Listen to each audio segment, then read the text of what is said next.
In this lesson, we focus on MAM2013S, Introductory Algebra. We shall look at some results, tart questions, the Bezo's lemma, the classical Chinese remainder theorem, and a lot of results. But first, the tarts, as we indicated. I want to just highlight this a bit more briefly, okay, because it's a very interesting result on the tart. But now it is very obvious, and let's find a nice way of doing it. So obviously, to do this, then you would proceed as follows. You would then say you need to fix in the language of this, because we note therefore that in this section, in this question, you will prove that in a Cayley table for a finite group G, every group element occurs exactly once in each row in each column. Begin with an arbitrary A in G. Begin with an arbitrary row, say the one with an element B on the left-hand side. So yeah, you consider this one with the B. Explain why your Cayley table would look something like this, meaning that A occurs in the indicated row and occurs only once. So obviously we're just arguing that A occurs only once, and we need to argue that. And we then said that in the language of the author of this question, to say that we begin with an arbitrary row, and this is described as a row, and say that one with an element B on the left-hand side. So we have the B on the left-hand side. So now we're going to say fix an arbitrary row. Fix the row. Fix the arbitrary row in the table.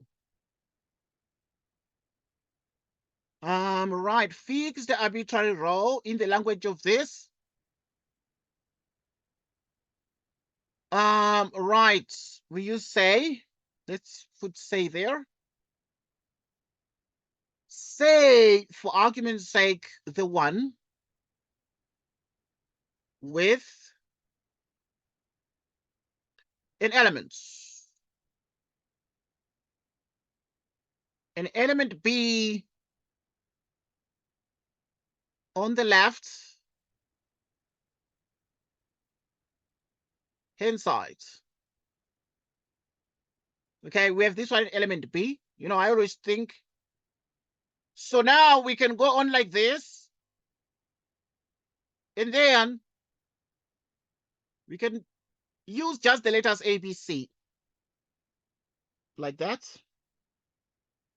So that now we can then look at this here, these there, being neat and not drawing over the element. Like that. Okay, so if it's an arbitrary row, say the one with an element B on the left-hand side. Okay, in the language of the question, it's very important to maintain that so that we are on the same page as the examiner. Right, so, and we make a claim. We claim. Right, we claim that elements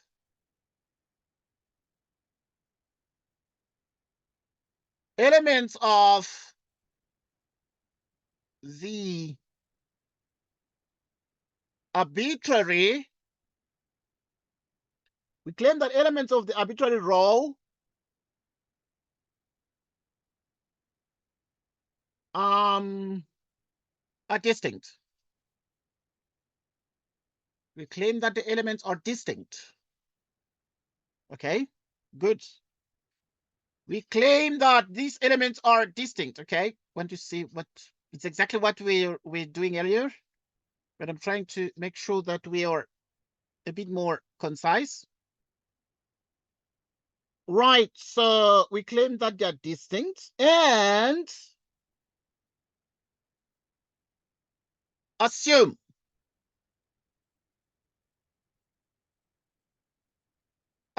towards.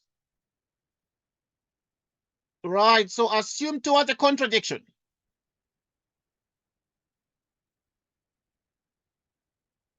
Assume towards a contradiction Okay. What do we assume toward the contradiction? Right, we assume that we can have, for example, so we multiply these things.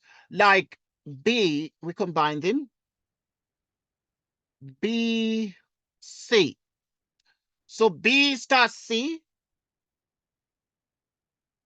B star C, we assume that B star C is A.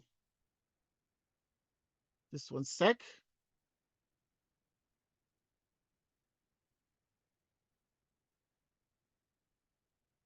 Right, we assume that B star C is A. Right, assume that when you combine B star C, you get A. Simultaneously, for a contradiction, we assume that the A occurs in multiple places. If this A is to occur in multiple places, then it might be possible to obtain the A using some different elements. So we introduce an element D star C.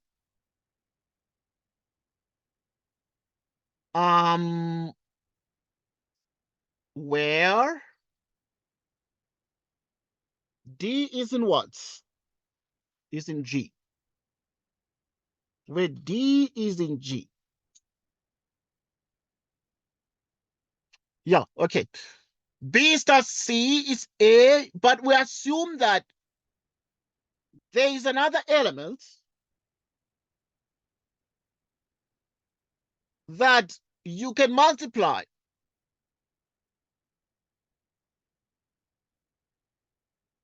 Okay, I'm looking at that.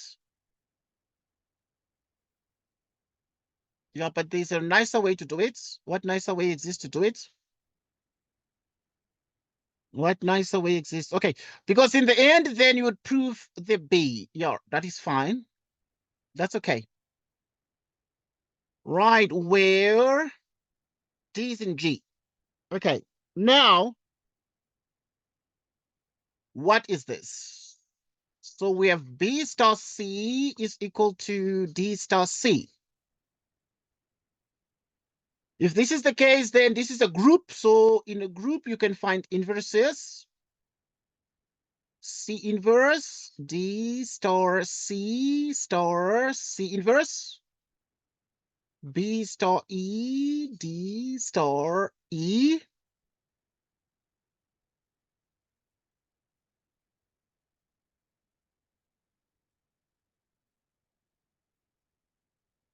Right. So B star E. So we have that B is equal to what? We have that B is equal to D.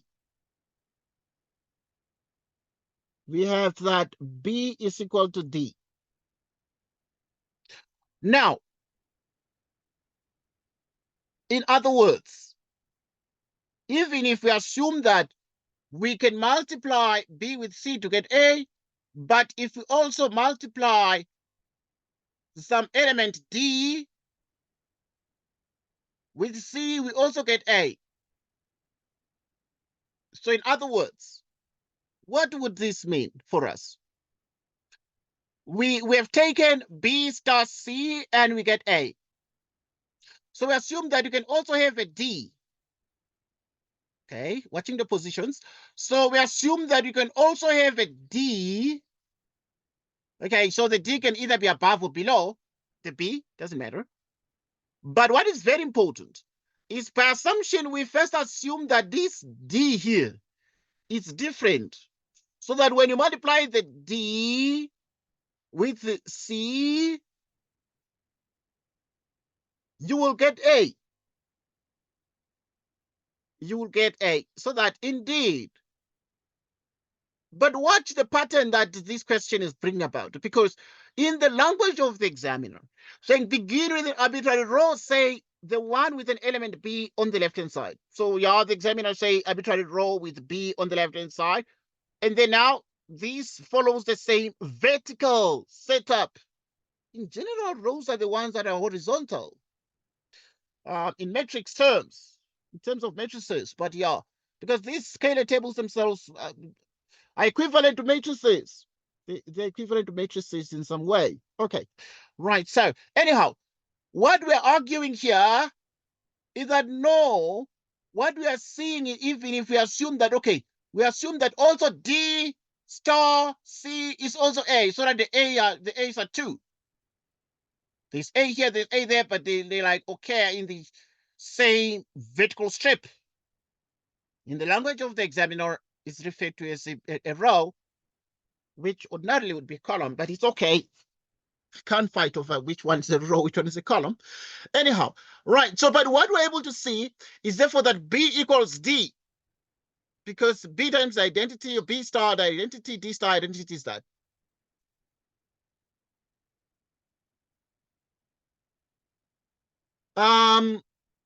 Hence we have a contradiction. Hence we have a contradiction.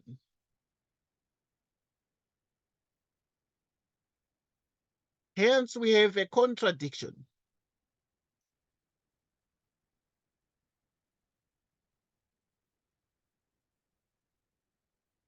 Okay. What then is the conclusion now? Because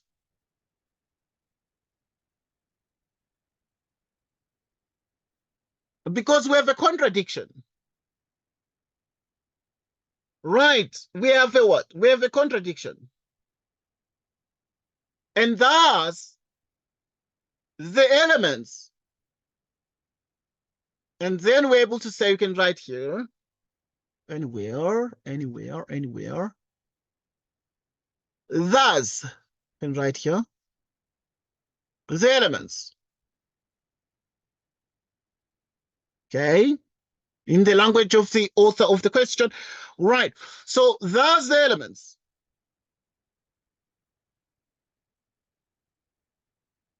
of the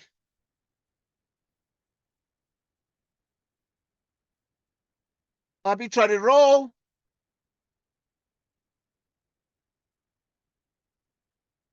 elements of the arbitrary row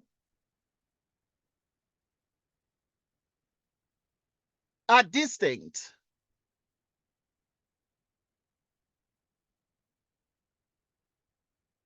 Are distinct. Are distinct.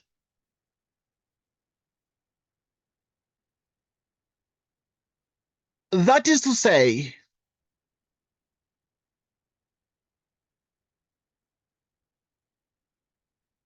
that is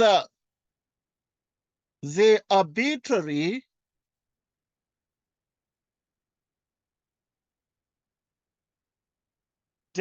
row has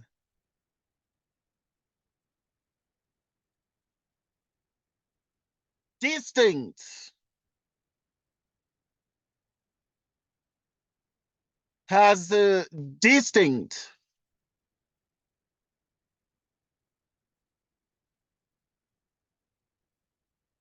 distinct elements of the group G. Of the group G.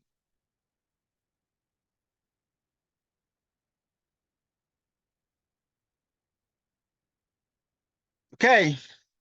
See if this makes sense. Thus, the elements of the arbitrary row are distinct. That is, the arbitrary row has distinct elements of the group G. Where? You can just mention that. Where the number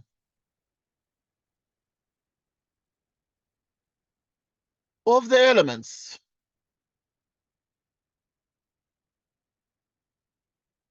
in the group or in the row first.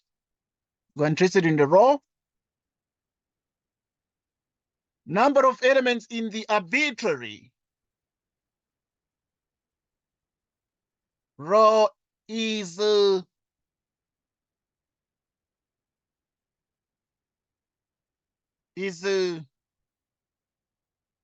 equal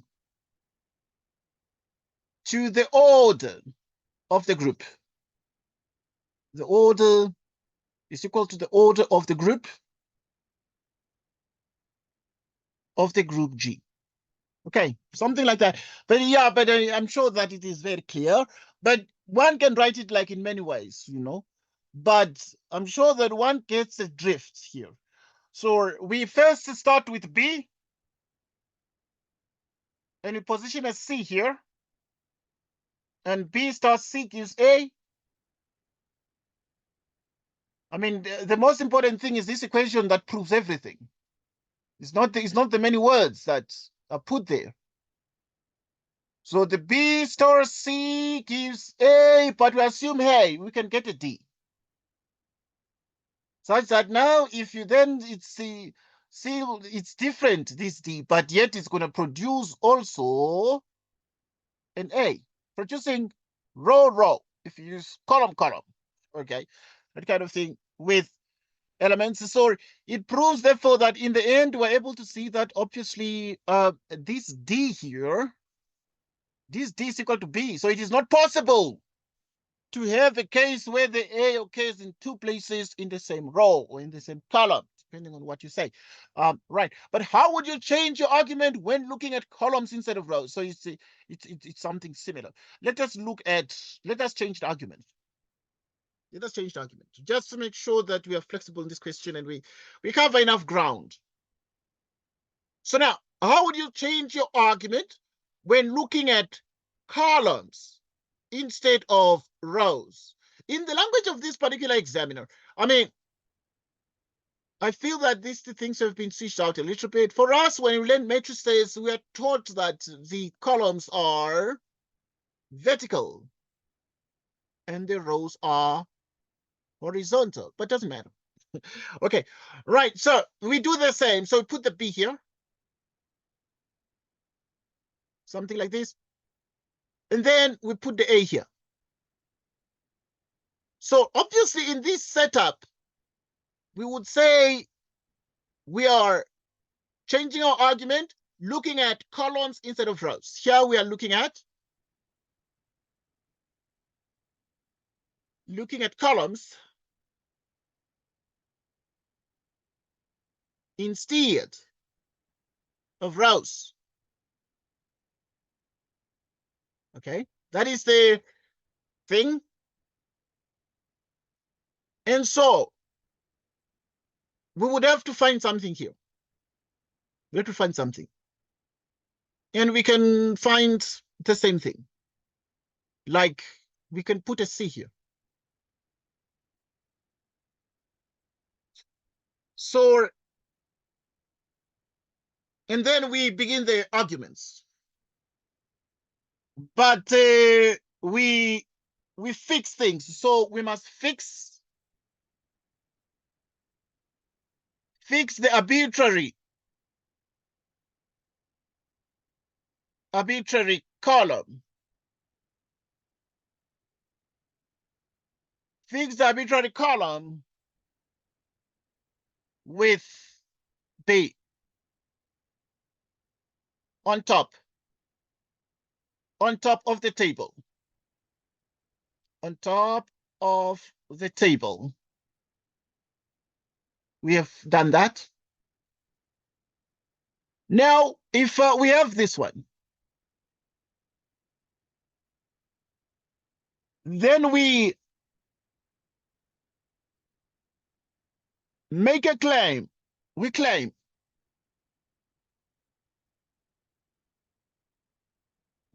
that the elements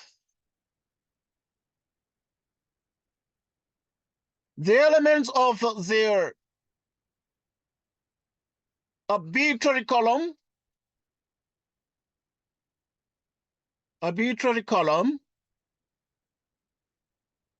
we claim that the elements of the arbitrary column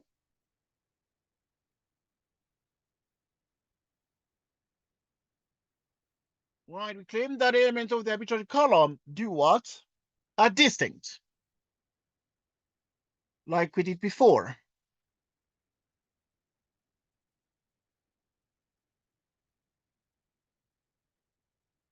In the same vein, assume towards a contradiction.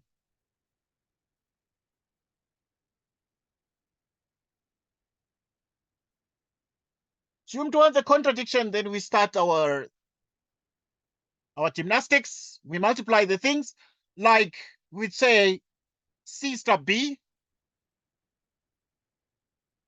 C star B is A, when A is there.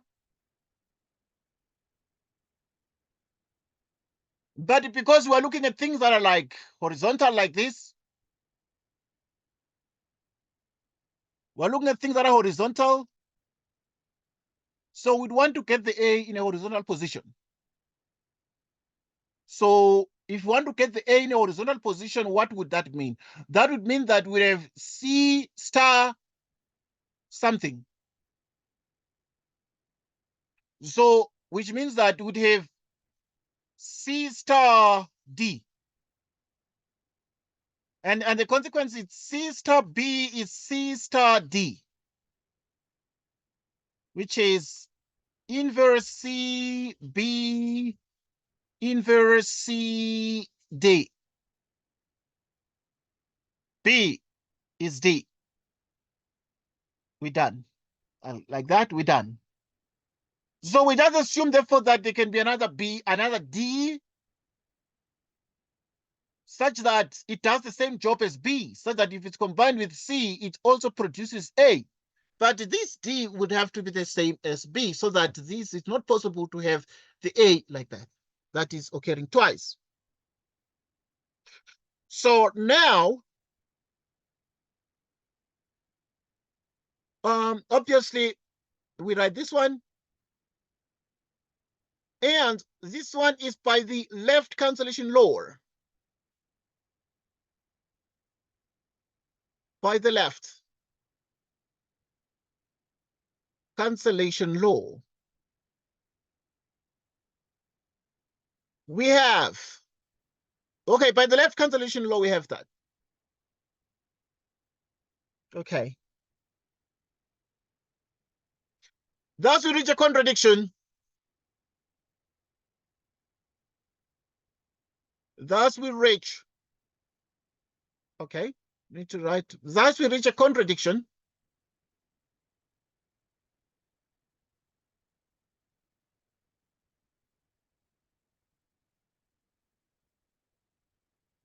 Thus we reach a contradiction.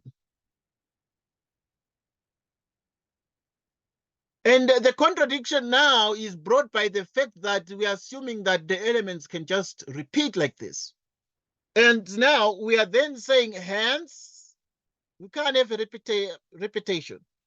So hence elements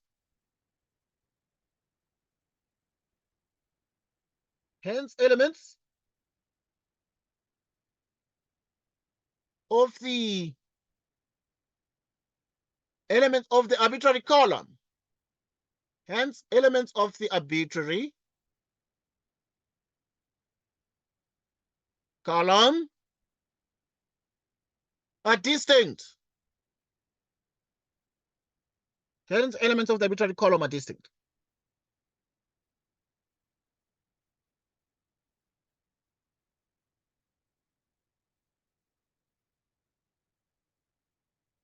And now we're in a position to make the most important conclusion. Hence, in a Cayley table, for a finite group G, every group element occurs exactly once in each row in each column. We can say that. And the conclusion is obvious. Hence, in a Cayley table for a finite group G, every group element occurs exactly once. Occurs exactly once in each row, in each column.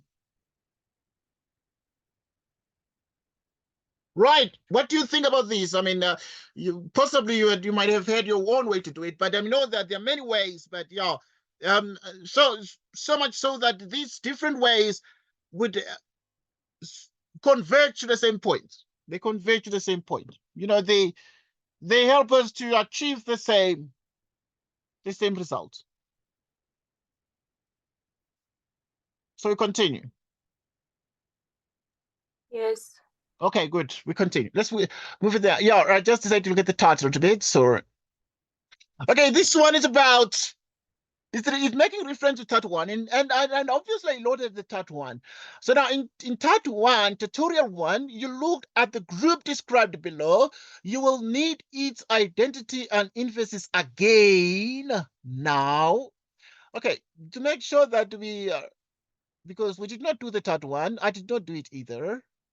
But I want to quickly, you know, check it out because I saw it. You sent it to me, but right. So here is the group. Okay, so now we're looking at Tat 1.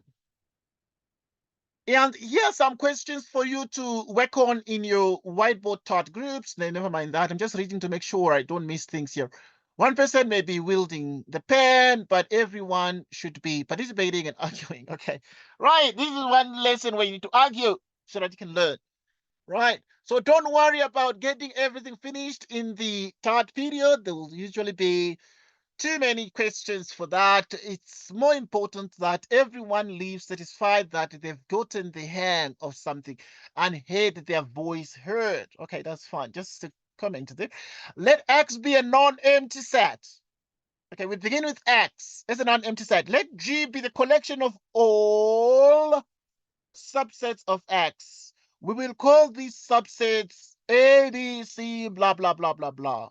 For all, or rather, for A and B is above, define the sort of a set operation that if you take these subsets and you combine them, you would get A minus B union B minus A. What do you call this one here? It's called the symmetric difference. It's called the symmetric difference. We're going to discuss that one. Okay. It's called the symmetric difference. I'm just looking at the Tat 1 a little bit briefly, and then I'm going to get back because I want to see what the examiner was up to.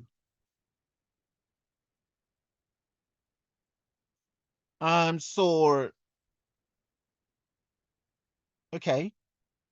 Okay, we are continuing right now, but I want to okay, okay, yeah, we're good. But okay, this is a Tat question. All right. Now, for A and B is above 50. Okay, where A minus B. Okay, this is like A without B. A from A remove B. Or A intersection complement B. A minus B is sort of the way we use. So the set A, you remove set B is the same thing. So it's actually this A minus B set, it contains all x's in the big X, such that you have the x's, small x's in A, but they're not in B. Okay. So now draw a Venn diagram illustrating A star B. Okay, we're practicing, but obviously it is the notion of the symmetric difference of the two sets. Right. So what we're effectively saying, I know you did that possibly. You have the A there, and you have the B, but you're looking at obviously a union of this. So and then now we are looking at A star B, and if this one is A, and we are looking at obviously a situation where these possibly intersect, and you wish to find the union of these two sets, you would say A from A, remove B. From A, minus B from A. So in other words, if you then say from A minus B, it therefore means that you would obviously consider that here is A and you remove B, so you'd have this part here. Right? And similarly, right now, you'd have this one and union B. From B, remove A, we have this. So this is it. So in other words, the A star B is A minus B union B minus A. Okay, that is the Venn diagram that illustrates that, but we must say more. You see, this Venn diagram illustrates that, but we understand that everything is actually inward. Everything is in our non-empty set X. And you let G be the collection of all subsets of X. Right, so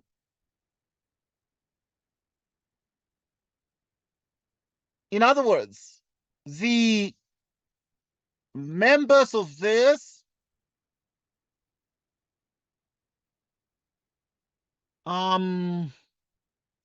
okay, I want to mention something here. I mean, this is actually very similar to the notion we studied in primary school. We draw the set of real numbers like this. It can be a rectangle or a circle, doesn't matter. So if we draw, so it is possible, I mean, the way we analyze the things. Here is the universal set, call it the universal set. So we have the bigger set here.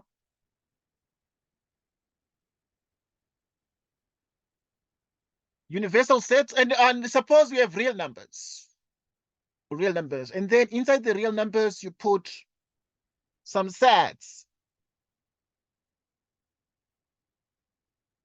And you then say, so there are some sets like integers. You have the counting numbers. You'd have the counting numbers. Okay, so obviously, I mean, I will mention this in passing, but you'd realize that if you consider the integers, just mentioning this is not really very important. The integers, and then you'd have the counting numbers, they are just inside the natural numbers because they're just positive integers, for example, but they're entirely in there. So you'd have this kind of drawings. But yeah, this is the sort of situation you're going to have. Okay, take a look at that. And obviously, you're thinking about this, and I want to see what the examiner is speaking about. He's speaking about the existence of the identity that, yeah, and then obviously this identity, you can actually be in a position to determine there. And I think that we've sort of got a sense of what is happening here. We've got a sense of what is happening here. We have got a sense. Okay. The identity elements, which is what the examiner was speaking about. And obviously, you can imagine it. Okay. The identity element. What is the identity element for star? Okay, that's very interesting. So, in other words, what would an identity element for star be? There is that element that when you can combine with. Okay, so an identity element for star. Okay, so yeah. In principle, that would be you take an A, in A and an identity such that A star E is A. So obviously, see what the question would be in the notation of this particular set, what would that be? Right, because then the examiner said you would need that. But obviously, we need to take into account what we're dealing with here. We're dealing with X in an empty set. We're dealing with G, a collection of all the subsets. We call these sets A, B, C for all A, B. So now, if G is the collection of all the subsets, there is one set. Let's check that one. there is one set that when combined is just going to give us A like this. You can be tempted to be thinking a couple of other sets. The empty set, for example, check. Let's check the empty set. So if you check, you'd say A star empty. You would have A minus the empty. Okay, you can use the same notations as the author of the question. Right. So you then say, all right. Okay, you say A minus empty. Union. Union. Okay. Now the B is the empty set. So you have the empty set minus A, like this. Let's see what we're getting here. So what is A minus the empty set? What would A minus the empty set mean? I'm going to be more practical.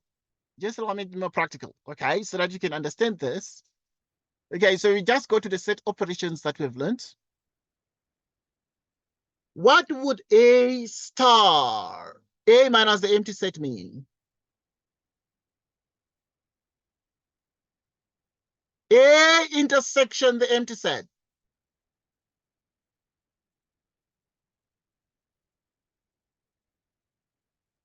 So, okay, another way to write these things, another way in mathematics to write A minus B in terms of sets is to say A intersection B complement. Same thing. So that here we then say A minus the empty set, you can write it A intersection, the empty set complement, and then we can have this intersection A complement. We want to find A star the empty set. We want to see what it's going to give us. What is the complement of the empty set? Right, so the complement of the empty set is exactly the same as what? It's the same as the entire set X. Union the empty sets. Okay, let's look at this. So what would the empty set intersection A complement? You see, in principle, doesn't matter what the A complement would be, because the A complement can be some set B, some set D, but if you intersect the empty set with any set, suppose the complement is some set B, but the intersection of the empty set with that is empty. So this is empty. And therefore, A intersection X is A. Because A is the largest set, it's the non-empty set we're dealing with, the biggest one, the universal set. So it contains all the sets. So A intersection X is going to be that. Union empty, and therefore is that. You have that A star empty set is A. Yes. So that is the identity. It's like our zero. Okay, I'm just mentioning that in passing. So we're going to use this in our story. Okay, let's go back. I wanted to discuss that too a little bit. But this is getting mixed up with that one. Okay, I want us to look at these. We're getting back. Okay, in tutorial one, you looked at the group described below. You will need its identity and inverses again. Okay, we can find the inverse. Yes, we can find the inverse because now we know the identity. Okay, right. Let S be an empty set. Like we started in tat 1. Let G be the collection of all subsets of X. For A, B in G, we defined that. We saw that where A minus B is this. Yeah. For given A and B elements of G, solve the equation. Okay, let's discuss together. Now, if we say, okay, let's write here, A star Y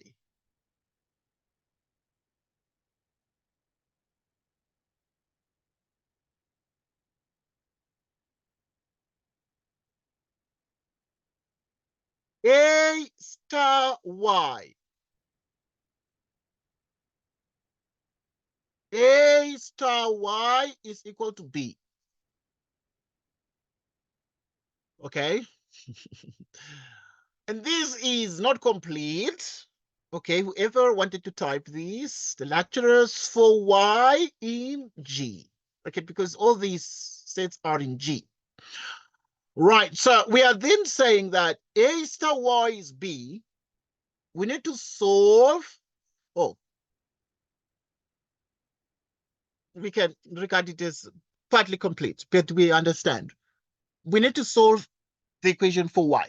We need to solve the equation for Y, like we solved for X. Okay. Let us solve this equation for Y. How do you solve the equation for Y? So yeah, it's a set operation. So to solve for Y is easy. We then say we're gonna take A inverse.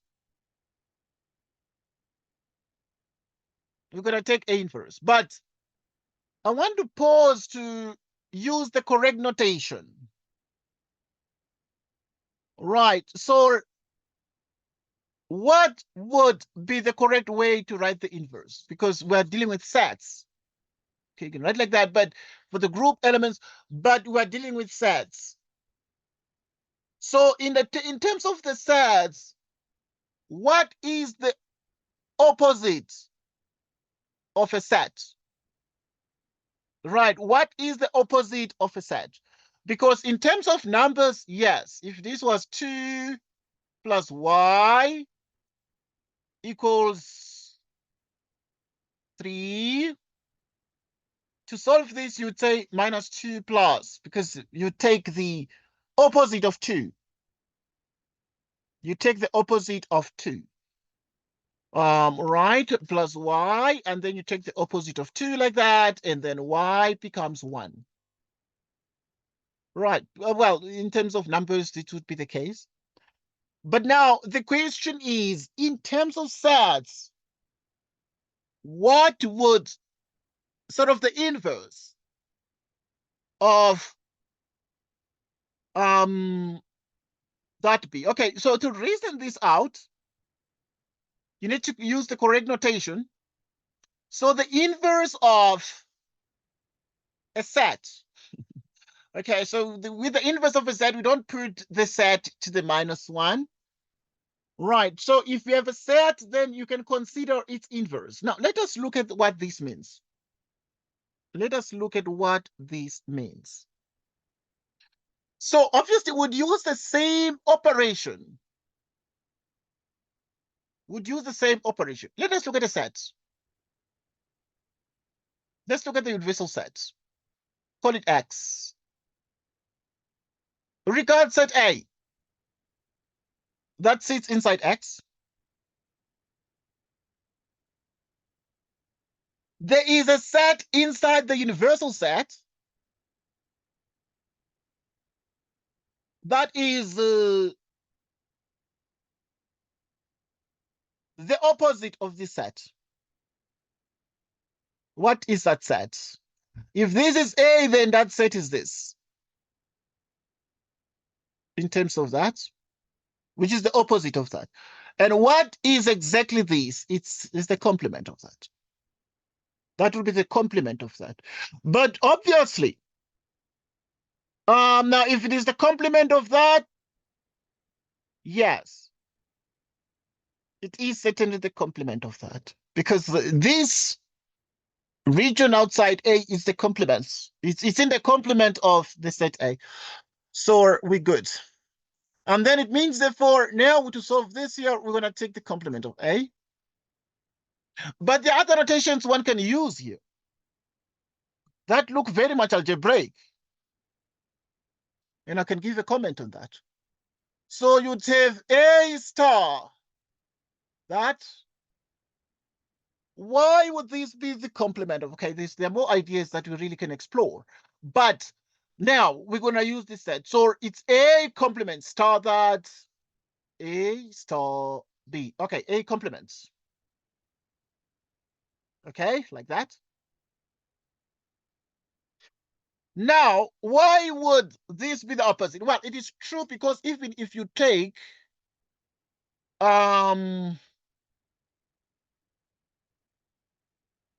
okay, I'm gonna actually explain. Okay, I'm gonna explain this in terms of the notation here. In terms of the set operation star. Okay, right. So now we want to solve this, and we want to solve for y, so we must remove the a. So yeah, we have a perfect chance to do that. But if we agree that it's a collection of subsets here, and we want to solve for a, so we can associate the things like this. Because now we have 3 here. So we can use association. Okay, let's use association. What does this mean? Can write it here. Okay, what is this? If we use exactly this notation, what is this notation? This one.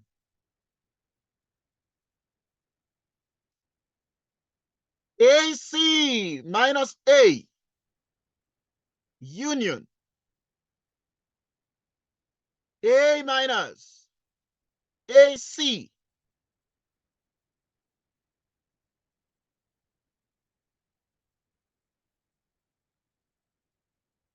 Okay.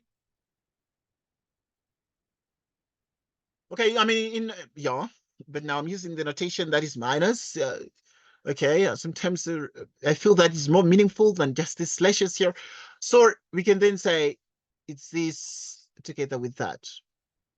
So yeah, we do it for this part. We say that it is A minus so it will be A complement minus A union A minus A complement. Okay, star y equals A that star B. Okay, just thinking of other ways to do this. But now let's see, what is this?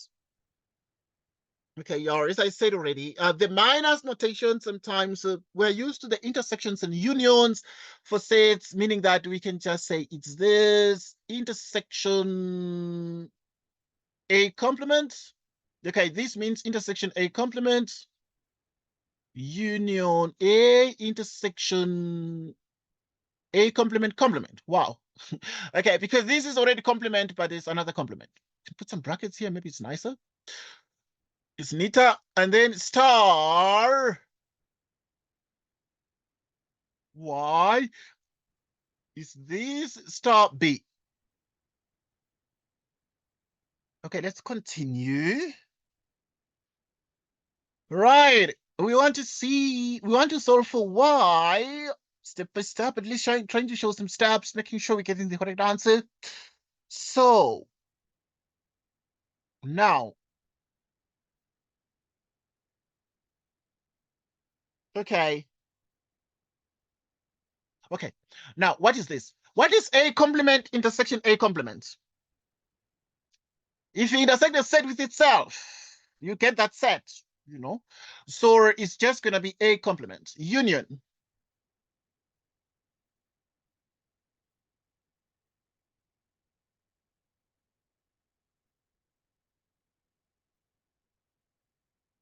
Which is this one star B.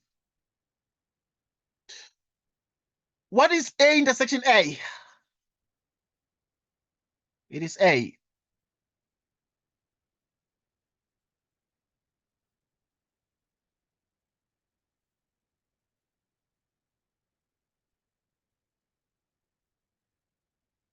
Okay.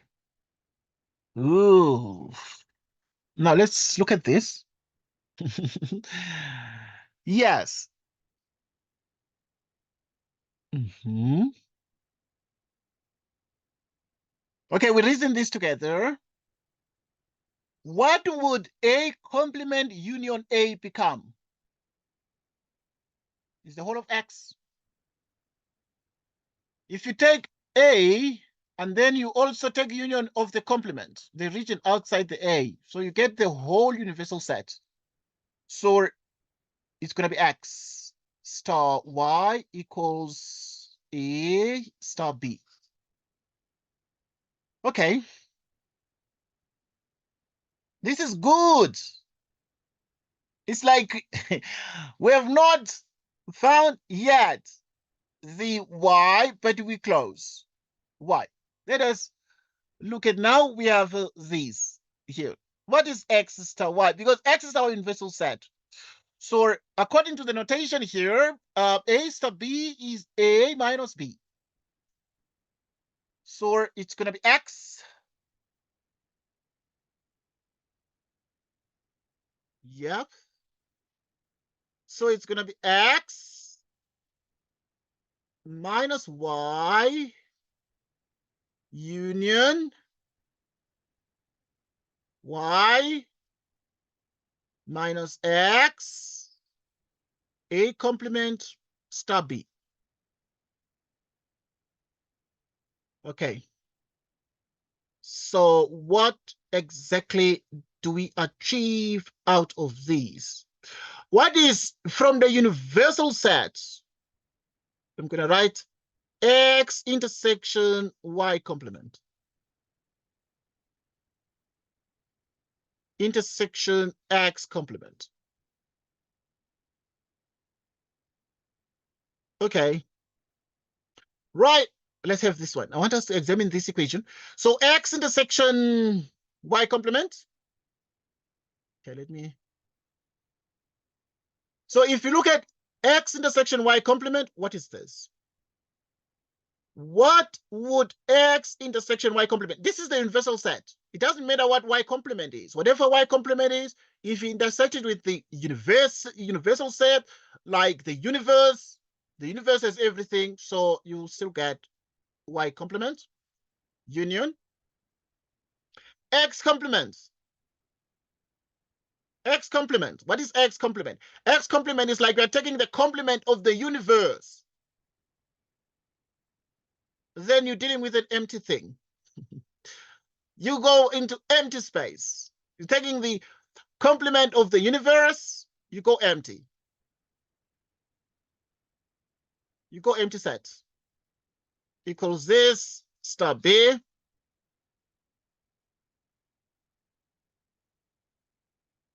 And then we good. What is this now? What is all these now? Okay, we're back. See, I jumped a slide. So we have y complements, if you like.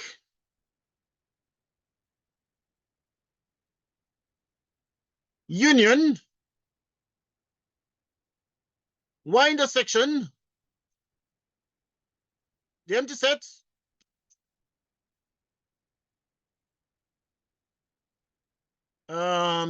Equals A complement star B. Okay.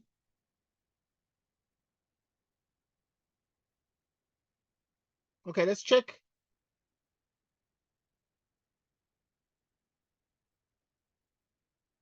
Let us check. Okay. What is y intersection the empty sets? After all, it doesn't matter what the set y is, but if you intersect any set with the empty set, the intersection is empty. A complement star B.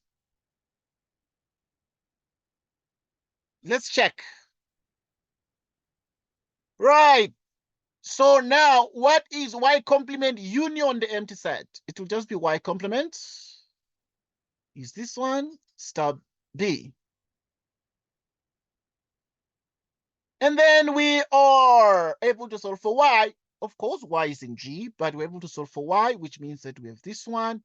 We have the complement, so we need to take the complement twice. But you need to take the complement both sides. The complement like this. Okay, but yeah, you see, the thing is that we're using complement because we understand the complement is it's part of the set notations. Part of the set notations. But you can use other notations. Right, so which means y complement is y. And then now you need to find the complement of this. Okay, the complement of this, you need to use YAC, you can write here. YA complement top B complement. Yeah, so this one you'd have to do the thing according to the what? Yes, according to this rule. Okay, so okay, you can use some square parentheses. So this is going to be like A complement without B union B without A complement.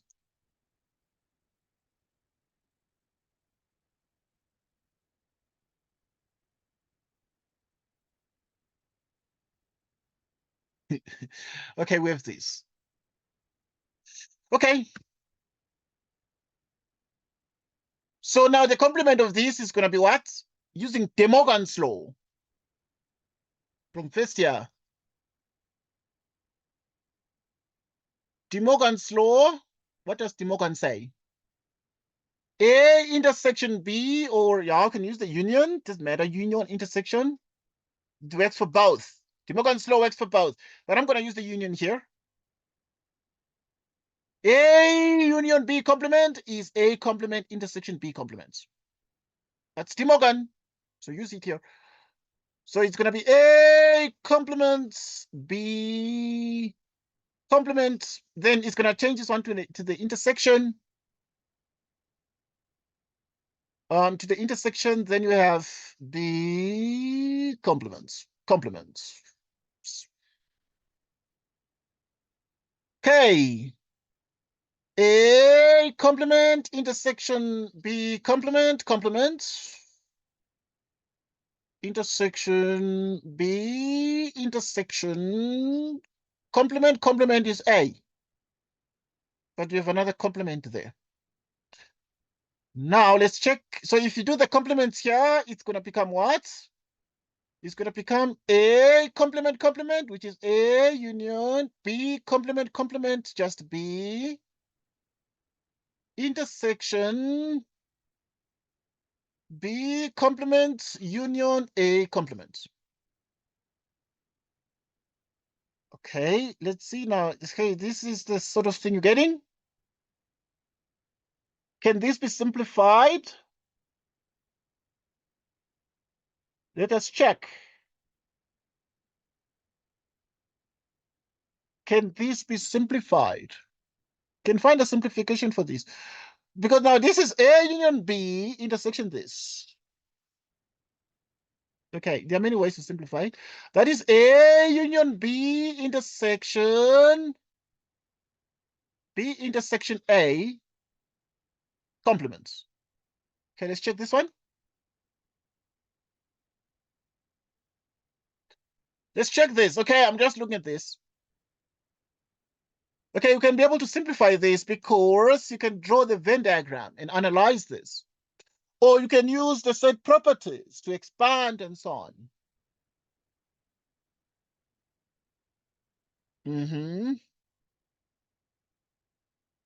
Okay, this can be expanded. It's going to be too messy, but can do that. But you can also use the set properties. Let's see if you can just quickly see a Venn diagram here. Right, let me draw a Venn diagram here, big one. Draw a big Venn diagram.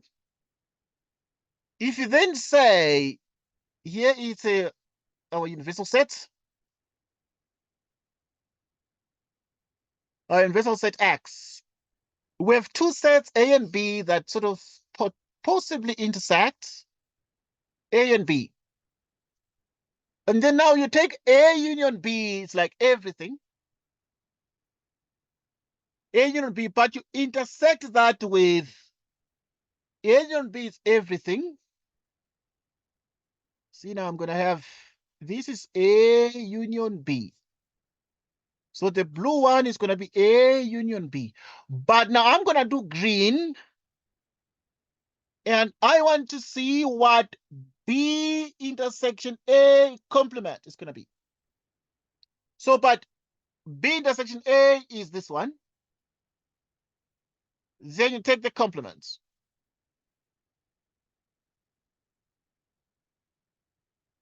Okay, B intersection A is that take the complement. So it is very interesting, therefore, to see that it is a symmetric difference that you're going to get.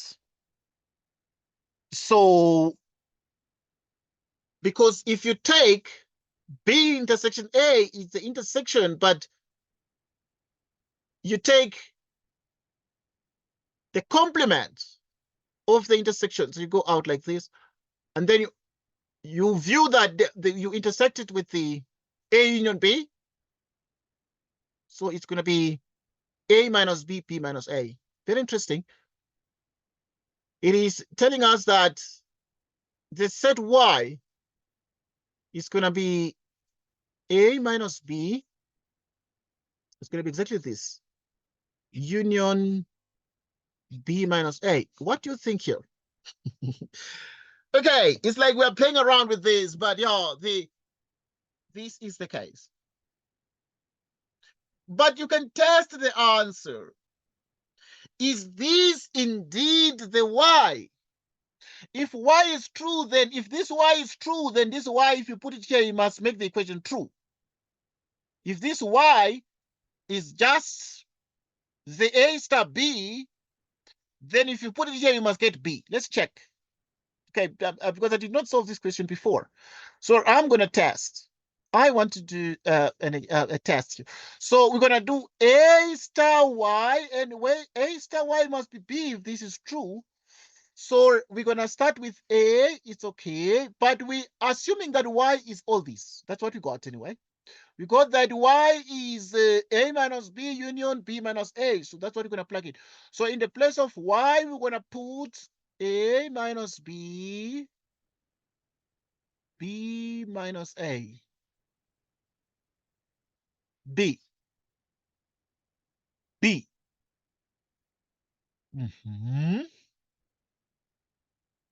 Okay, if this equation is true, if Y is indeed this, if you simplify all these things, you'll have to get that back. You have to get B. Let's check. So we're going to sort of deal with the left-hand side of this. What would A star that be? So we use this notation. So A star B, it's going to be, hey, it's going to be A minus all these things here. Okay, you can do it. A minus B, you can use some sets and the diagrams and quickly be able to simplify this without, so it's like A minus B union B, which is everything, B minus E, okay, then minus A. Something like this. And then we can simplify this. But first, let us simplify this. To simplify, the easiest way to simplify this set, because there's too many symbols, we can use set properties, but the quickest way is just to use Venn diagrams like this. And then say, okay, there is a set A. Okay, we have two sets, A and B.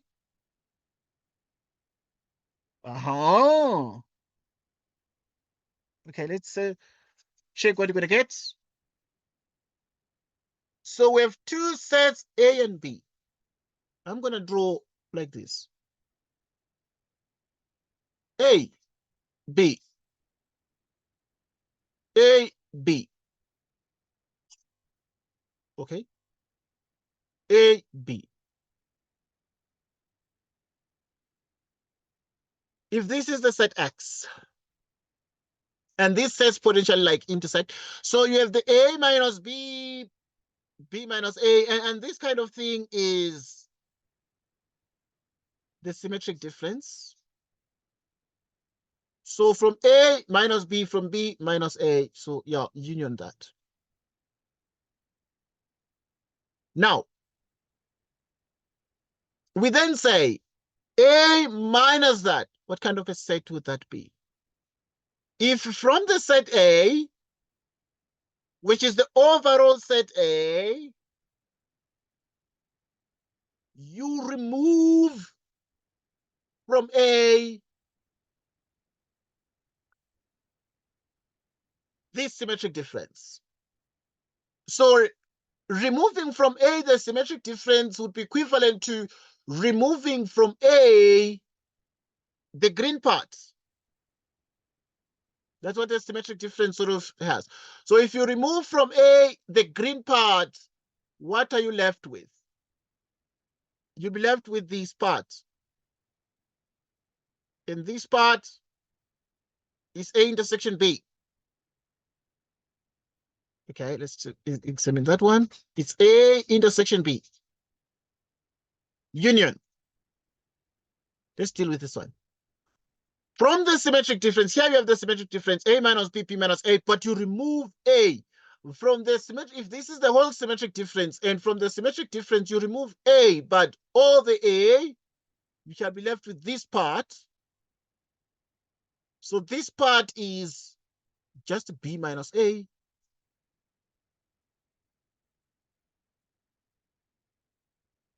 Okay, what is this?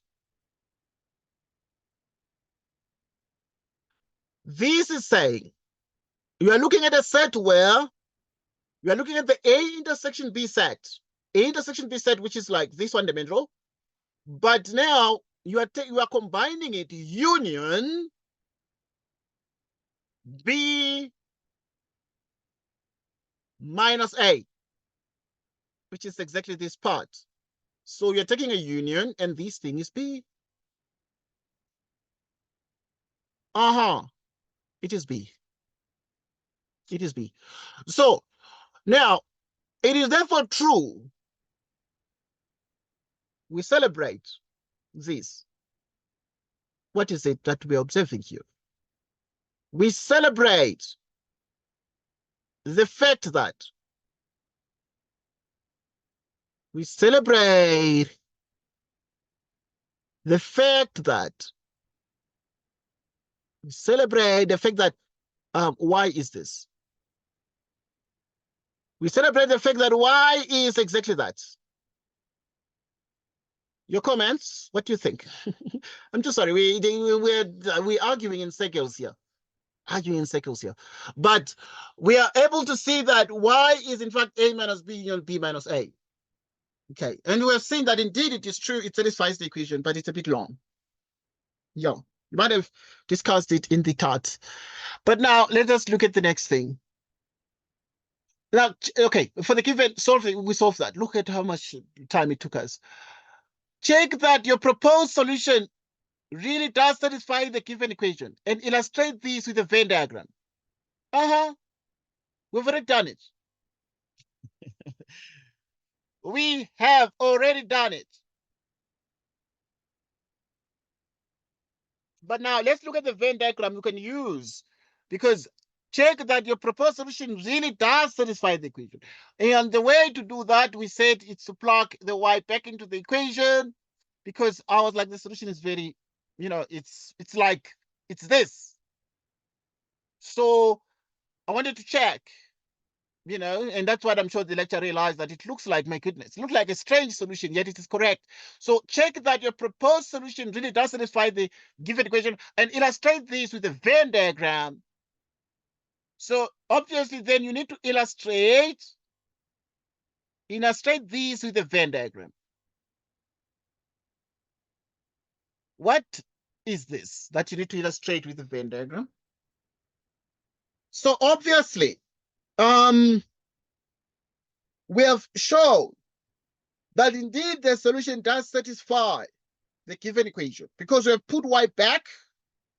We put y back into this, and the y was able to give us a b.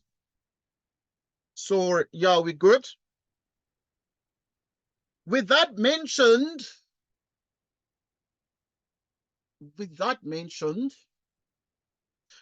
okay, it means that it is true. But now we can, it is indeed true. But I was actually, I'm on the point that check that your proposed solution does satisfy the given equation and illustrate the solution with a Venn diagram. Illustrate with a Venn diagram. So if you illustrate your solution with a Venn diagram. Okay, so I mean, there are too many things here. But as I was saying, right, if you look at what is the solution, this is the solution. The solution is this one. The solution, we saw that the solution is what? Is y is equal to a minus b union b minus a. This is the solution. And this is the Venn. That is the Venn diagram. That is the Venn diagram for the y, which is the symmetric difference. That's what it is, and that is the solution to this. Okay. Right, so we're good. We move to the next point. Interesting little problem. Okay, now we look at number 3. Hang on. See? Okay, I think we're done with number 2. Need to be sure. Need to be sure we're done. I think we're done number 2. I'm just checking, please, on my records to make sure that we're done with number 2. Yep, we're done. Let's look at number 3. Okay, number 3 is sort of a very interesting one. Here you're given something. Here you are given the outline of a proof and ask some questions about it to make sure you understand every single little detail. Okay, now normally it's very popular. It's a popular way of questioning. Definition: if n is a natural number and a and b are integers, we write a is equivalent to b modulo n if and only if a minus b is a multiple of n. We stated that one yes last time, yesterday, I think. Yeah, then we're good. We're good. Okay, if n is a natural, let's just go through the proof. I know you might have gone through it, but I've just looked at it myself. I had not really gone through it. So if n is a natural number and a and b are integers, then a is congruent to b modulo n or is equivalent to b modulo n if and only if the remainders of a and b when divided by n are the same. Proof. Wow. Such a very simple result, but yeah, look at the proof. Did you look at the proof yesterday? I think, yeah, it was in the textbook. Think something like that. Trying to remember, but yeah. Okay, we prove because it's if and only if we prove the implication. So you suppose that A is congruent to B modulo n. We apply the division algorithm for this. So we let A, so A can be written like this. Because why do we write A like this? Because we write A like this, because we realize that we divide A by n and we get quotient 1, remainder 1 over the divisor by the division algorithm. And we can multiply it through by n and getting q1n plus r1. Similarly, we want to get the remainder when b is divided. So we get that. We divide b by n and we get quotient 2, remainder 2 out of n, meaning b is n q2 plus r2. Where r is between 0 and n. R1 is between 0 and n, and R2 is between 0 and n. Well, that is true. I'm going to analyze that. That is true because if ever this were not the case, if it were not true, if R1 were to be bigger than n, then the quotient was not going to be this one.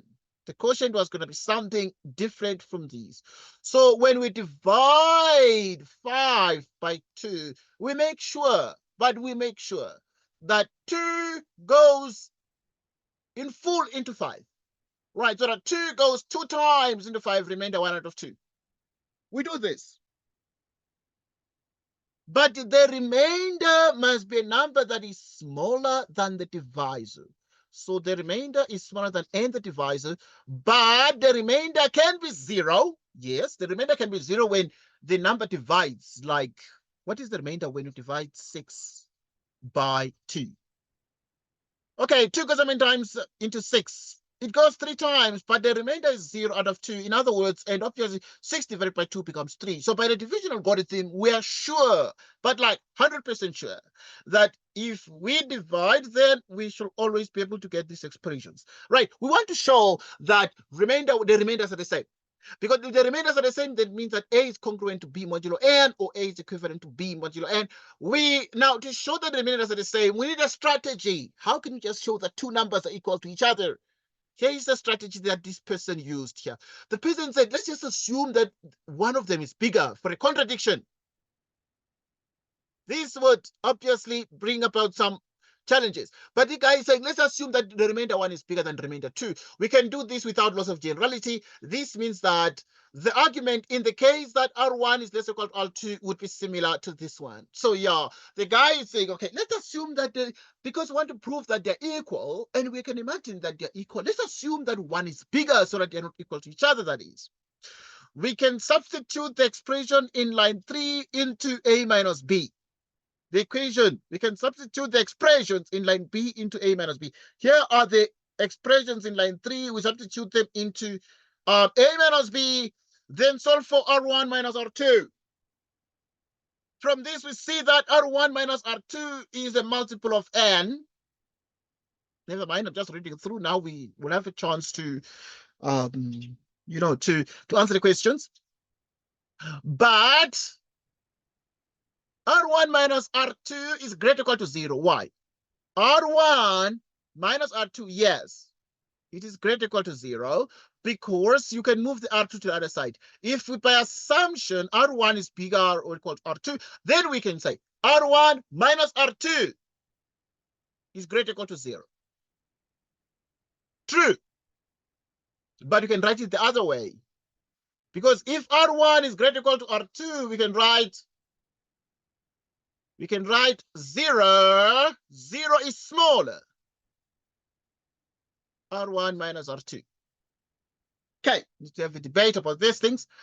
And R1 minus R2 is less equal to R1.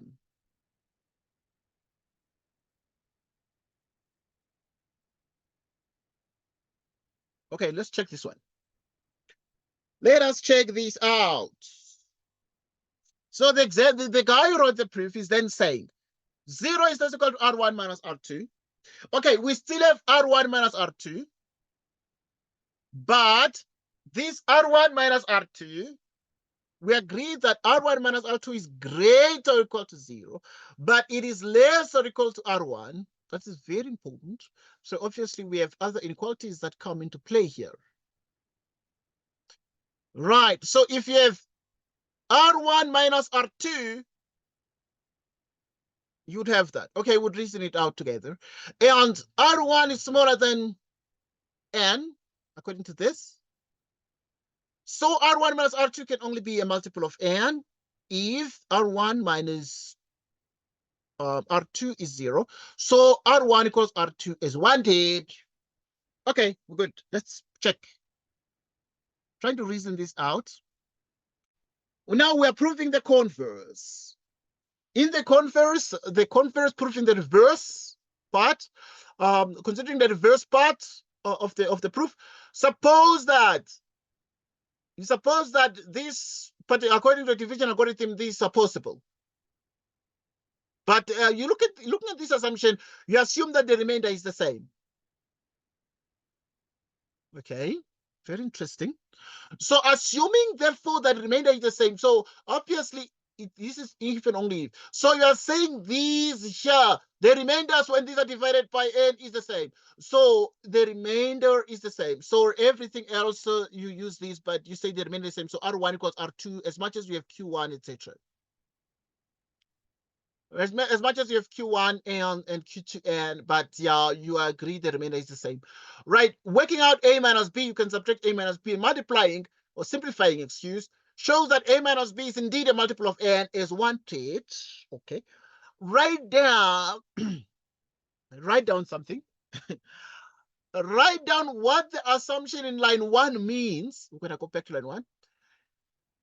Keep it to one side. You will need it somewhere in the proof. write down what the assumption in line 1 means. What does the assumption in line 1 mean? Let's go back. Okay. What does the assumption in line 1 mean? So in line 1, we suppose that A is equivalent to B modulo N. But what does it mean? So, in other words, if you make this assumption, you suppose that this is the case, but if you suppose that this is the case, when are two numbers equivalent modulo N? The equivalent modulo N, if the remainders of A and B were divided by N are the same.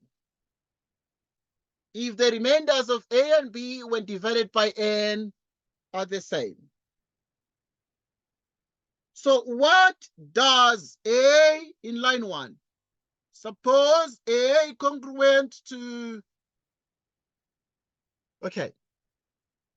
Line 1 says, suppose A is congruent to B modulo N. But yeah, what does the assumption line 1 mean? Keep it to one side. You will need it somewhere in the proof. Right, so what does this assumption mean? What is the meaning of this particular assumption? Right, so anyway, the meaning of this would be that there are too many interpretations of this, but one of which is, as indicated, is to say that, so the assumption means that, right, so the assumption,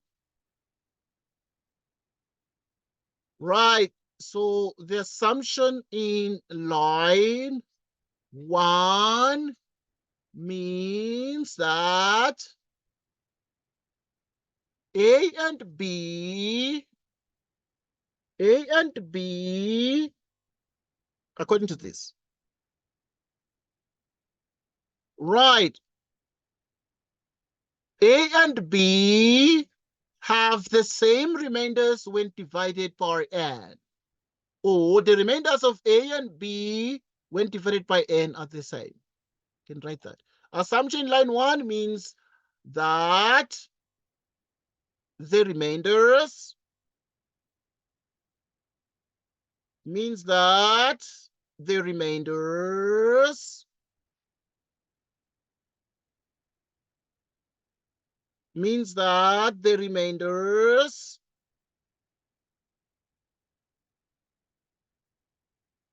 of A and B are the same.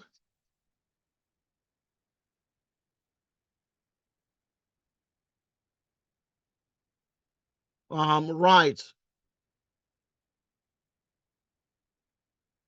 Right, means that the remainders of A and B are the same when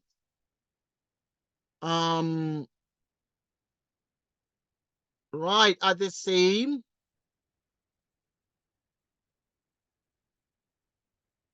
when divided by N. The remainders of A and B when divided by N are the same. The remainders of A and B when divided by N are the same. So means that the remainders of A and B when divided by N are the same, right? Like that. Yeah, again, there are many interpretations of this, but the assumption line 1 means that the remainders of A and B are the same when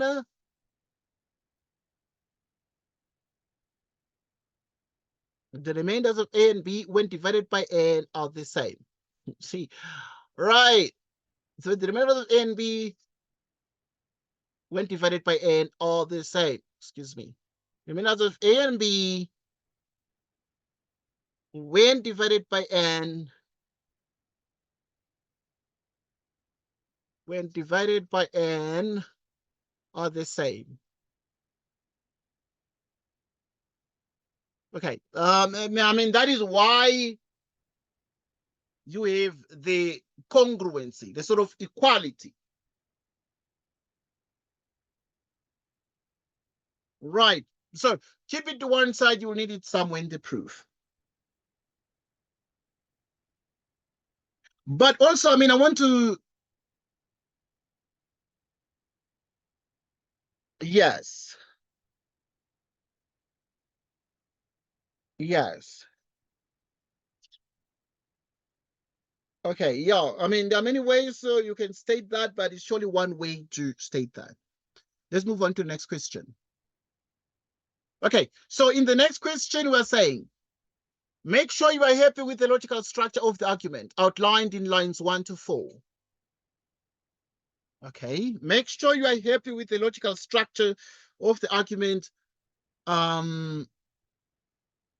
outlined in lines 1 to 4. Okay, let's look at the logical structure outlined in lines 1 to 4. Sorry, we have A is equivalent to B, applied the division algorithm. We have this. We want to show that R1 is equals to R2.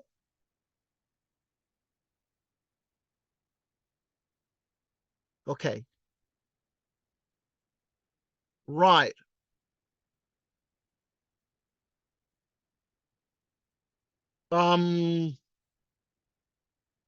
Yes, we are happy with the logical structure. Okay, make sure. So we agree. Okay, it's a silly question, but we can say yes, we are happy. We are happy with the logical. We'll explain, please. With the logical structure. Why would you say we are happy with the logical structure of the argument?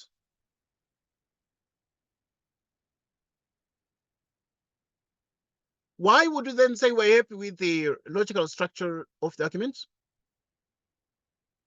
Of the argument outlined?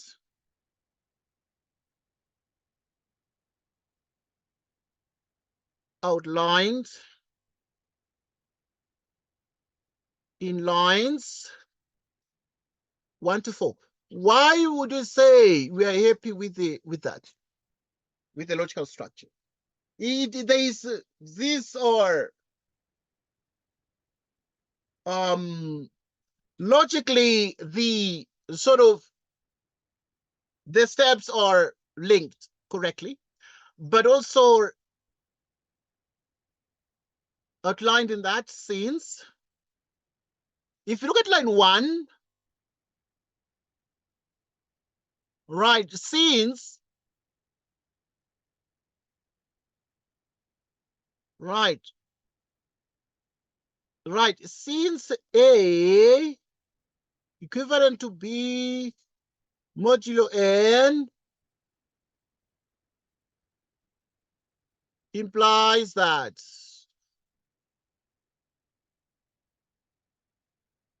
since A equivalent to B modulo N implies that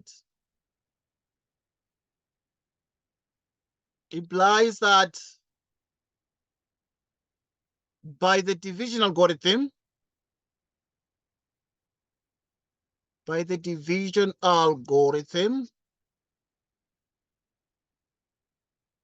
implies that by the division algorithm, you're going to have what? You're going to have that the number A, okay. The number A divided by N is the quotient remainder 1 out of N, which is NQ1 plus R1. B equals NQ2 plus R2. Like that. 0 R1 and 0 or 2n. Well, I mean, the equality of these two, a and b modulo n, means that obviously the remainders of a and b when divided by n are the same, these remainders. And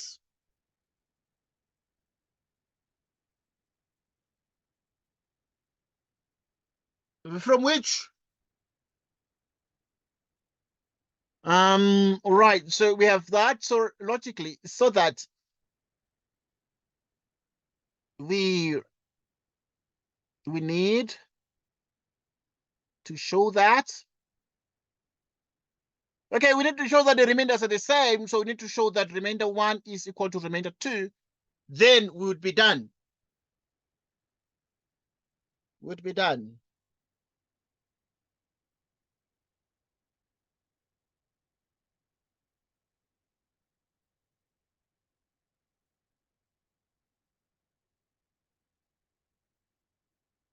Okay, think about this. Think about this. I want to say more. Okay, now if you look at this here,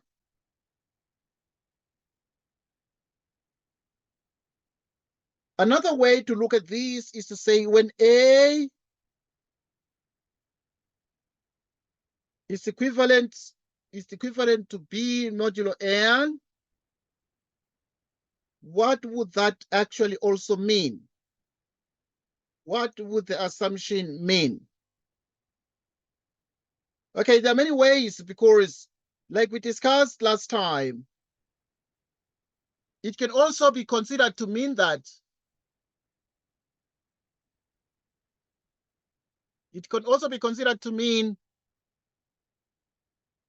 so this one can be considered to mean that A minus B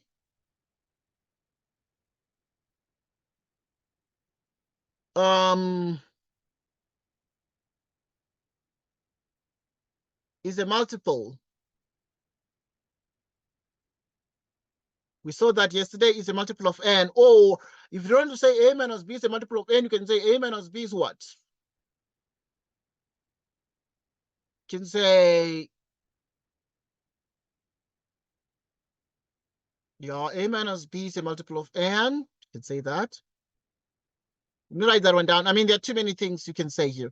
So it actually, equivalent to B, you can say A minus B is a multiple of n. Or you can say that A minus B is congruent to 0, or it's equivalent to 0 modulo n.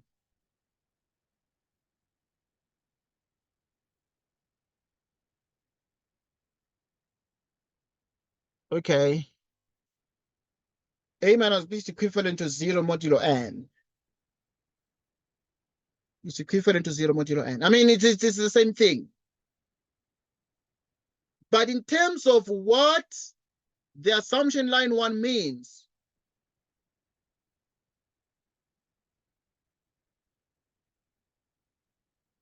it actually means that the remainders of A and B when divided by n are the same.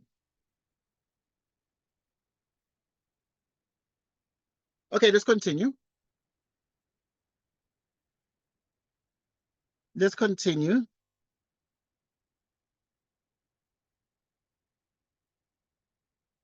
Okay, let's continue. I want us to look at C. Follow the instructions in line 6. Follow the instructions in line 6. So we are saying in C here, let us follow the instructions in line 6. Let's check. Okay, if you follow the instructions in line 6, this is line 6. What is the instruction? We can substitute the expressions in line 3 into A minus B.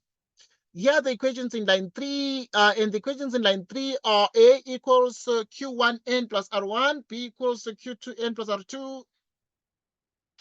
And we can substitute the expressions in line 3 into A minus B. Okay, let's follow those.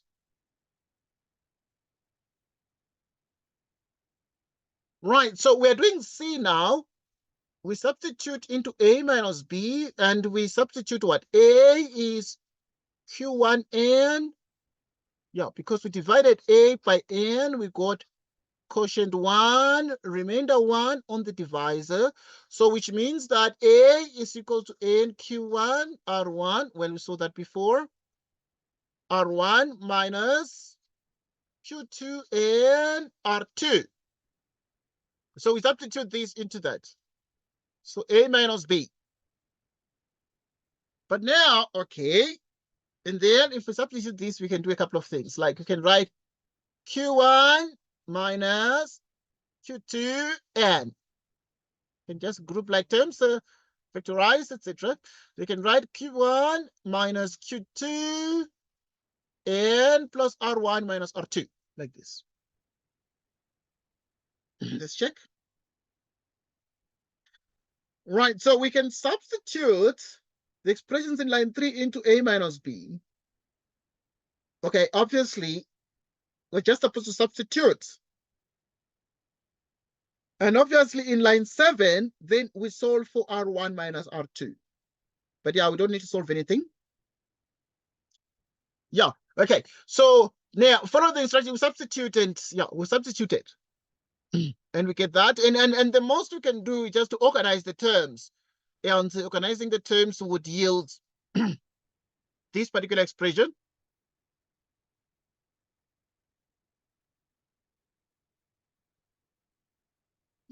So what do we do? What do we do after this?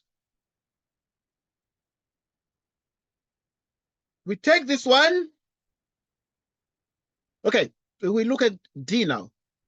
Follow the instruction in line 7. We saw that one. And the instruction in line 7 is clear. What is the instruction in line 7? In line 7, then we solve for R1 minus R2. Let's solve for R1 minus R2.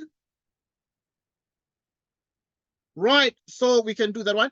So then we do D, and D is we solve for R1 minus R2. So this one will sort of be the C part. How do we solve for R1 minus R2? We make R1 minus R2 the subject of this equation.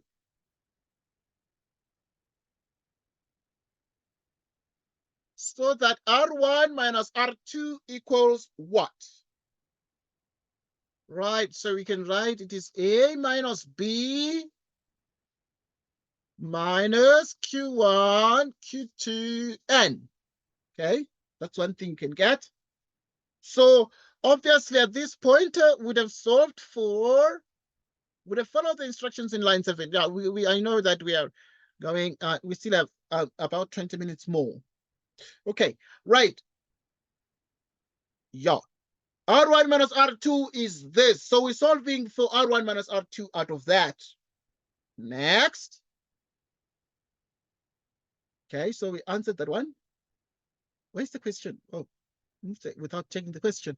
Right, so E says, why is R1 minus R2 a multiple of N? Is claimed in line 8. Check line 8. What is the claim in line 8? Okay, the claim in line 8 is that from this we see that R1 minus R2 is a multiple of N. Okay. Right, so why is R1 minus R2 a multiple of N as claimed in line 8? Okay, what the claim in line 8 is that this R1 minus R2 is indeed a multiple of N. Why would that be the case? Let us analyze that together. Why would R1 minus R2 be a multiple of N? Let's reason together right now here. Let's reason together. Oh, because this is what we stated. And we will need this in the proof. We will need this in the proof. Remember the first instruction. So what would be very relevant for this part of the proof would be the fact that here you would say, what does A congruent to B modulo N mean? A equivalent to B modulo N, it means that A minus B is a multiple of N. It therefore means also that A minus B, if it is a multiple of N, it means that A minus B is equivalent to 0 modulo N.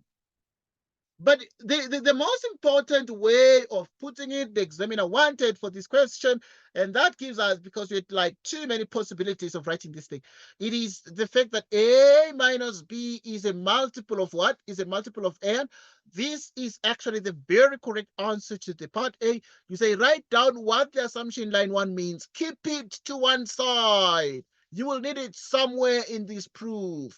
And I'm going to write that one down now with a fair level of confidence, as we had many possibilities. So it is A minus B is a multiple. Is a multiple of N. That is what A equivalent to B means. Because now, the question is, obviously, I mean, if you get to the line, to the question E, we are then saying in E, we copy this one. R1 minus R2. R1 minus R2 is equal to what? A minus B minus Q1 minus Q2N. Okay. So yeah, we're coming to this. Why is this a multiple of N? Because we can only see that this is a multiple of N for sure. But the A minus B must also be a multiple of N for us to say everything here is a multiple of N. So why is R1 minus R2 a multiple of N as stated in line 8? It's because R1 minus R2 since R1 minus R2 is equal to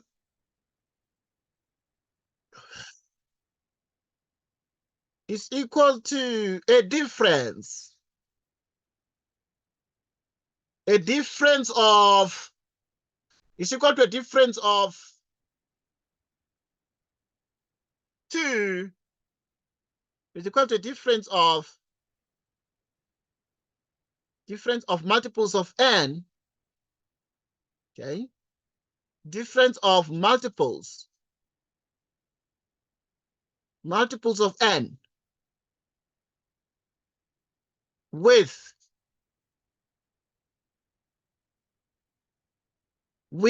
A minus B, being a multiple of N, and also, okay, A minus B is a multiple of N, and Q1 minus Q2N being also a multiple of N. Okay, that. So we are seeing that indeed this line 8 is accurate, because R1 minus R2 is A minus B minus Q1 minus Q2N. Since R1 minus R2 is equal to a difference of multiples of N, with A minus B being a multiple of N, and Q1 minus Q2 being a multiple of N. Okay, maybe we can add something here. We can add something. Why is A minus B a multiple of N? By assumption. By the assumption in line 1. Right, is A minus B is a multiple of N, but why? Because it has no N here. Right, being a multiple of N by the assumption in line 1. And minus Q1, Q2, you can take it to the sign here, minus Q1, Q2 being obviously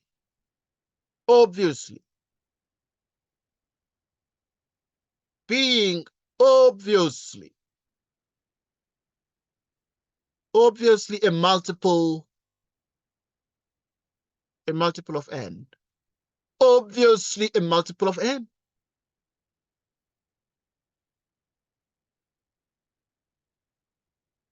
Being obviously a multiple of n. Okay, take a look at that. Then let us look at f. Let us look at f, excuse me. Justify each of the inequalities in lines 9, 10, 11. Let's justify 9, 10, 11. 9, 10, 11. Okay, 9. Let's see. Okay, let's check. 9, 10, 11.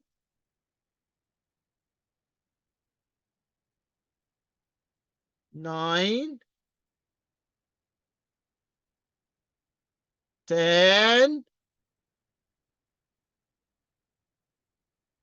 11, 12.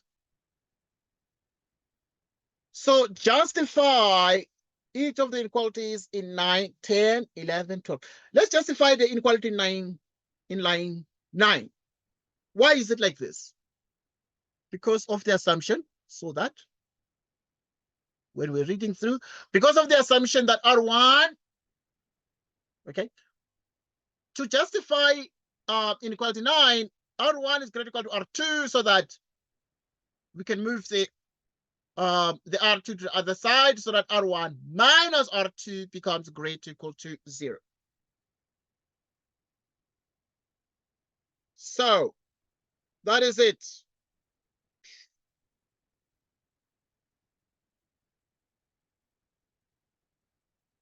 That is it. By assumption, R1 is greater or equal to R2, so that. Okay. We get to that point. Right. So for part F, we are going to look at inequality. Okay. Okay, let's look at inequality 9. Okay.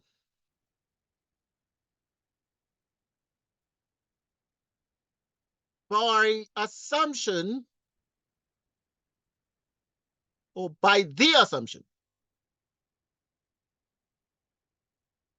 by the assumption in line, we must state the line. Otherwise, what assumption is it?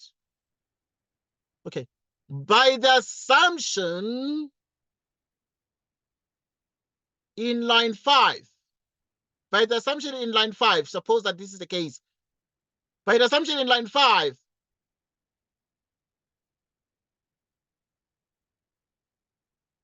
by the assumption in line 5, R1 is greater or equal to R2. So that, okay, by this assumption,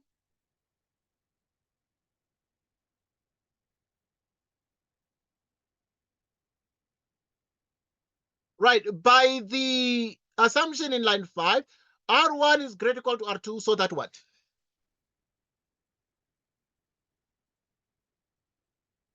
So that we can manipulate and we can move so that 0. Okay, let me see. What is line 9? Is R1 minus R2, R2 minus R1. I don't need to change the order. So it is R1 minus R2. That is line 9. Right, so if you look at that now, we must get R1 minus R2.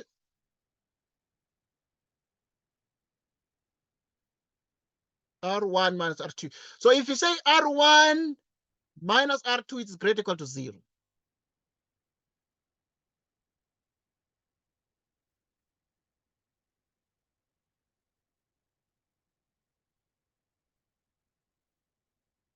which means, therefore, I mean, we can write the inequality like this, because R1 minus R2 is greater or equal to 0, but you can also write R1 minus R2 is greater or equal to 0 like that. And this, which is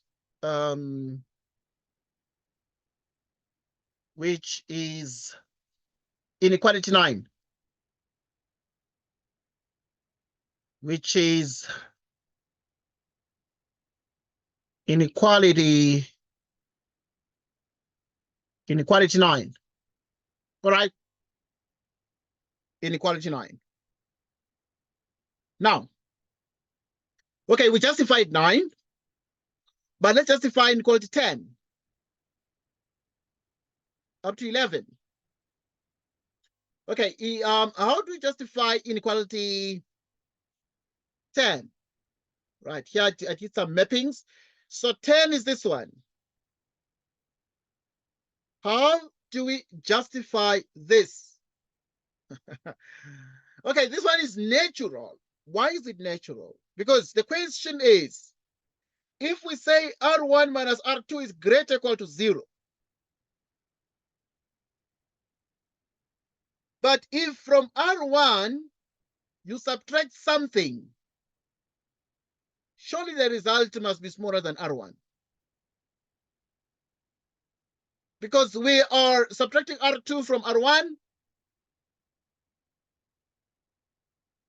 but also R1 is bigger or equal to R2. So if R1 is bigger than R2, and then if now from the biggest one, which is R1, you remove R2, surely the result, the answer is going to be smaller than the original R1 when nothing had been subtracted from it. And that is the reason for, and this is inequality 10. So inequality 10 is R1 minus R2 is less equal to R1.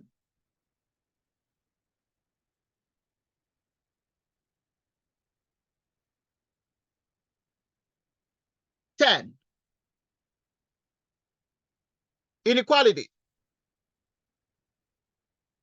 10. R1 minus R2 is less or equal to R1. This inequality is true since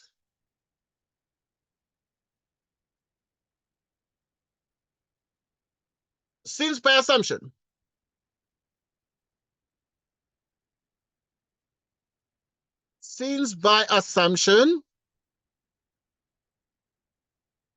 okay, since by assumption R1 is greater or equal to R2.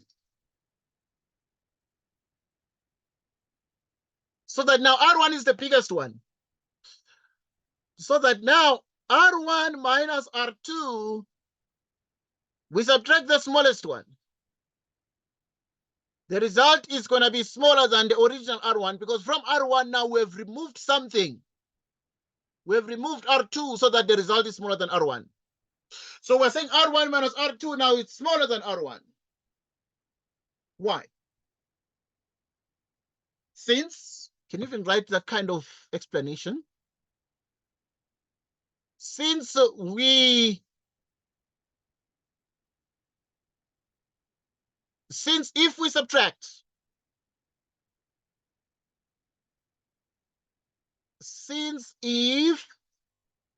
we subtract, R2 from R1, we obtain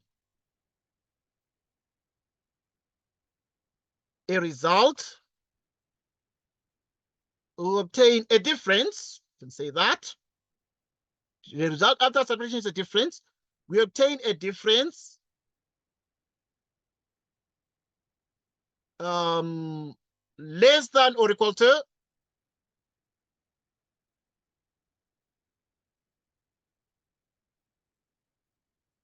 less than or equal to R1. So we obtain a difference that is less than or equal to R1, because now we are making the R1 smaller, we are subtracting something, and then the result is smaller than R1. So, and that would be inequality 10? Inequality 10. Okay, what about inequality 11? Check. Inequality 11. What is inequality 11? And but this is the case. And this. And this. And R1 is smaller than N. R1 is smaller than N. Okay, we need to explain that inequality, but R1 is smaller than N by the division algorithm, because we apply the division algorithm, but the remainders must be smaller than the divisors. It's a principle embedded in the division algorithm.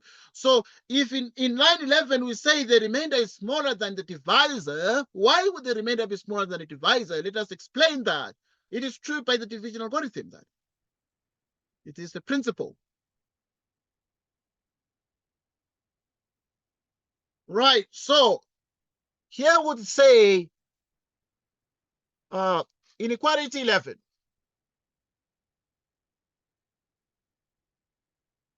Inequality 11. R1 is smaller than N is true by the division algorithm. By the division what? By the division algorithm. It's true by the division algorithm. That is inequality 11.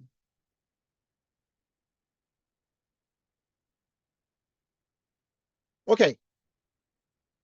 So we've justified inequalities 9, 10. We justified inequalities 9, 10, and 11 in F. So this is part of the answer to F. Okay, G.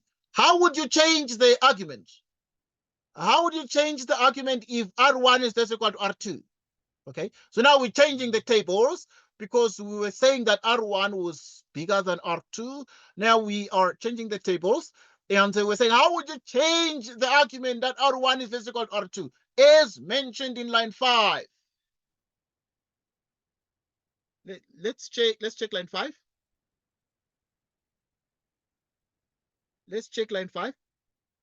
In line 5, we can do this without loss of generality. This means that the argument in the case R1 is less equal to R2 would be similar.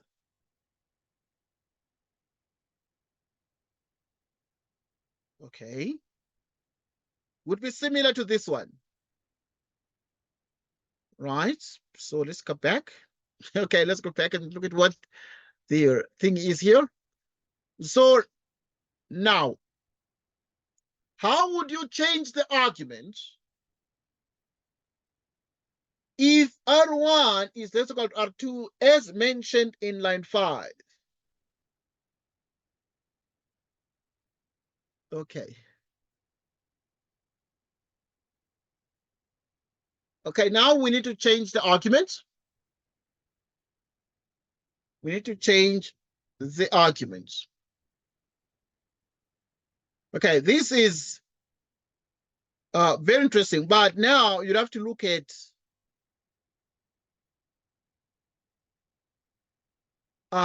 make sure you are happy with the logical structure. Looking at the best way to answer that. So obviously at this point we have that R1 is less equal to R2 is what now if we change the argument to this. Right. In other words, we can do this without loss of generality. This means that the argument in the case that would be similar to this one. And how would this change the argument?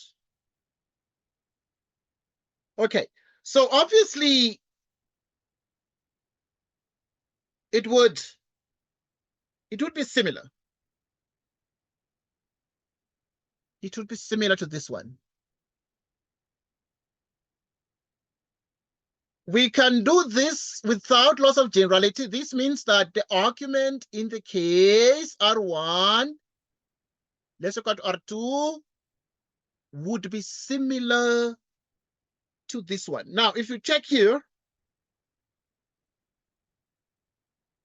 you check here. Okay, how would you change the argument if that is the case, as mentioned that?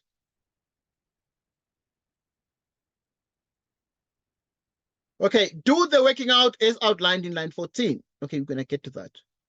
But if you take line G, or rather question G, to say, how would you change the argument if R1 is that? I mean, would the argument change? Well, we are saying that if R1 is less equal to R2, then this is already the answer. If R1 is less equal to R2, then we have this one. Right, if R1 is less equal to R2, this means that the argument in the case that would be similar to this one. Similar to this one? Which one? So R1 less equal to 2 will be similar to this one. So in other words, it will be similar to this particular argument. So this means that the argument in the case R1 less equal to R2 will be similar to the argument R1 less greater equal to R2. Anyhow. Okay, if R1 less equal to R2, this argument would be similar. Would be similar to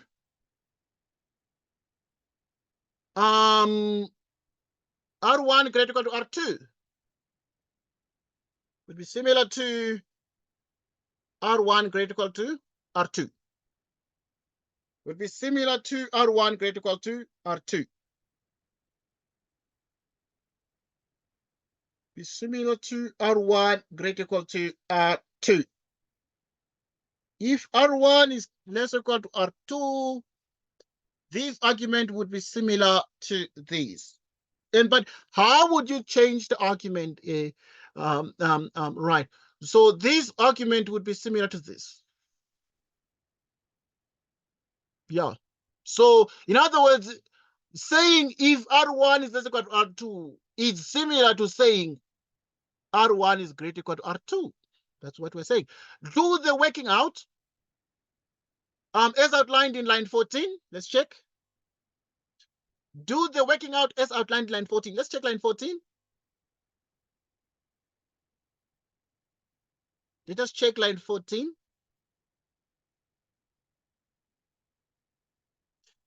Do the working out as outlined line 14. Okay, here is line 14.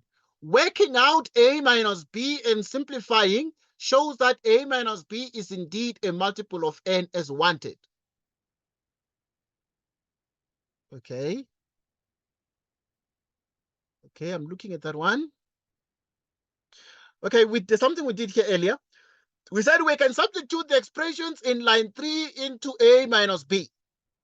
Okay, we got A minus B here in line 6 or so. And then now we then say, if we write this here, working out A minus B and simplifying shows that A minus B is indeed a multiple of N as wanted. Okay, so do that one. So now I want to show, therefore, that in the do the working out as outlined in, so want to show that A minus B is indeed a multiple of N, but we know that A is Q1 divide A by N, you get quotient 1, remainder 1 over N. Which means A is N Q1, remainder 1. B is N Q2, remainder 2. So that A is Q1N, remainder 1, N Q2, remainder 2. So we need to work this out. So, which means that we can have Q1, Q2, n plus R1 minus R2. But want to argue that is a multiple of n. So this one is clearly a multiple of n. Multiple of n. And then now we want to argue the difference. So this one, yeah. Yes, okay, yes, okay. So you see, in the first case, okay, in E, I was remembering E. In E, we said R1 minus R2 is a multiple of n. Okay, so we said R1 minus R2 is a multiple of n in E. But here we're saying A minus B is a multiple of n. So why is this? This is already because we already know that R1 minus R2 is a multiple of n as claimed in line 8. So R1 minus R2 is a multiple. Why is it a multiple of n? Because it does not have any n in it. It's a multiple of n as outlined in line 8. And we justified that one. We justified the fact that R1 minus R2 is a multiple of n. So we actually therefore can see therefore that A minus B is a multiple of n plus another multiple of n. A sum of the multiples of n is a multiple. So in other words, A minus B as a consequence is a multiple of n, is a multiple of n. So A minus B is a multiple of n since it's a multiple or as a sum of multiples of n, is a sum of multiples of n, is a sum of multiples of n. So a sum of multiples of n is another multiple of n, or is a multiple of n. So A minus B is the sum of multiples. A minus B is the sum of multiples of n is a sum of, okay, so we're saying A minus B is a multiple. That's what we're saying. Okay, we're saying A minus B is a multiple of n, is a sum of multiples, is a sum of multiples of n. Because this is a multiple of n. R1 minus R2 does not look like a multiple of n, but we said in E, we justified it as a multiple of n, so that now A minus B is a sum of multiples of n, so that A minus B is a multiple of n. So now do the working out. So yeah, the working out is to say A minus B is a multiple of n, and we worked it out. Any question? Yeah, I know that we are beyond time by some minutes there. Yeah, okay, we're good. Oh, okay, we just did taught what? Tattoo.